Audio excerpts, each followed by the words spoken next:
అందరికీ నమస్కారం. ఇప్పుడే అందిన వార్త. సుప్రీంకోర్టు సంచలన తీర్పు. ఎన్నికలలో ఈవీఎంలు రద్దు. ఈ విషయాలన్నీ తెలుసుకునే ముందు వీడియోని పూర్తిగా చూడండి. అప్పుడే మీకు పూర్తిగా అర్థమవుతుంది. అదేవిధంగా చాలామంది సబ్స్క్రైబ్ చేసుకోకుండా వీడియోని చూస్తున్నారు. దయచేసి సబ్స్క్రైబ్ చేసుకోండి. సబ్స్క్రైబ్ చేసుకోవడం వల్ల నేను చేసే ప్రతి వీడియో అప్డేట్ మీకు ముందుగానే నోటిఫికేషన్ రూపంలో వస్తుంది. అదేవిధంగా లైక్ చేయడం మర్చిపోతున్నారు. దయచేసి లైక్ చేయండి. లైక్ చేయడం వల్ల ఇటువంటి ఇంపార్టెంట్ ఇన్ఫర్మేషన్ చాలామందికి రీచ్ చేసిన వాళ్ళు అవుతాం.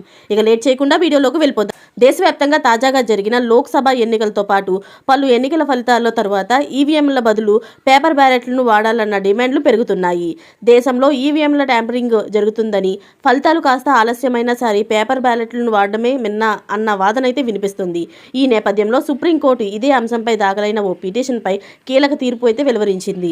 దేశంలో జరిగే ఎన్నికలలో బ్యాలెట్ పేపర్ ఓటింగ్ తిరిగి వెళ్లాలని కోరుతూ దాఖలైన ఓ పిటిషన్పై విచారణ జరిపిన సుప్రీంకోర్టు దాన్ని తోసిపుచ్చుతూ కీలక తీర్పు అయితే ఇచ్చింది.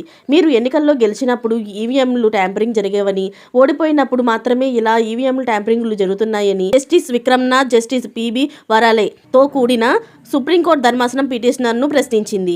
ఎన్నికల సమయంలో ఓటర్లకు డబ్బు, మద్యం లేదా ఇతర వస్తువులతో ప్రభావితం చేసినట్లు తెలిస్తే కనీసం 5 ఏళ్ల పాటు అభ్యర్థులను అనర్హులు ప్రకటించేలా ఎన్నికల కమిషన్ను ఆదేశించాలని పిటిషనర్ కేఏ పాల్ సుప్రీంకోర్టును కోరారు.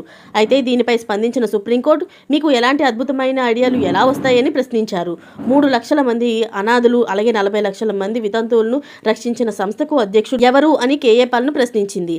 అలాంటి సేవా నేపథ్యం కలిగిన మీరు రాజకీయాల్లోకి ఎందుకు దూరం అని సుప్రీంకోర్టు కేఏ పాల్ను ప్రశ్నించింది. టెస్లా సీఈఓ ఎలోన్ మాస్క్ ఈవీఎంలను ట్యాంపరింగ్ చేయవచ్చని అన్నారని ఏపీ సీఎం చంద్రబాబు, అలాగే విపక్ష నేత జగన్ కూడా ఈవీఎంలను ట్యాంపరింగ్ చేయవచ్చని చెప్పారని పిటిషనర్ తెలిపారు.